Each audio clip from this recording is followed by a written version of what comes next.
जीवन हमें एक मौका देता है, इसलिए जब भी सही कॉलेज चुनने का समय आए तो सिर्फ मंगलायतन यूनिवर्सिटी आपके बेहतरीन भविष्य और सर्वांगीण विकास के।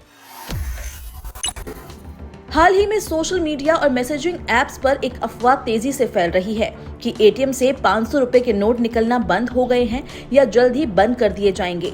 कई लोगों को ऐसे मैसेज भी मिले हैं जिसमें दावा किया गया है कि सरकार 500 रुपए के नोट बंद करने की तैयारी कर रही है, लेकिन अब इन सभी कयासों और अफवाहों पर सरकार ने खुद संसद में स्थिति साफ कर दी है।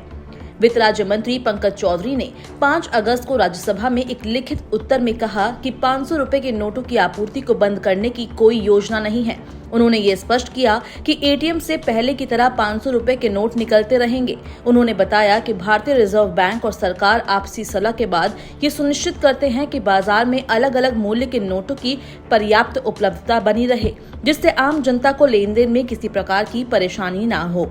दरअसल आरबीआई ने 28 अप्रैल 2025 को एक सर्कुलर जारी किया था, जिसमें बैंकों और व्हाइट लेबल एटीएम ऑपरेटर्स को निर्देश दिए गए थे कि वे सुनिश्चित करें कि उनके एटीएम से 100 और 200 रुपए के नोट नियमित रूप से उपलब्ध हों।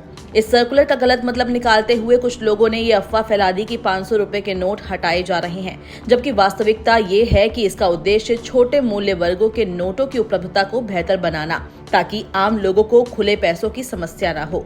सरकार के अनुसार 30 सितंबर 2025 तक देश के लगभग 75% एटीएम में ये सुनिश्चित किया जाएगा कि उनमें कम से कम एक स्लॉट ऐसा हो जिससे 100 या 200 के नोट निकलें। इसके बाद 31 मार्च 2026 तक 90% एटीएम में ये सुविधा अनिवार्य रूप से लागू कर दी जाएगी।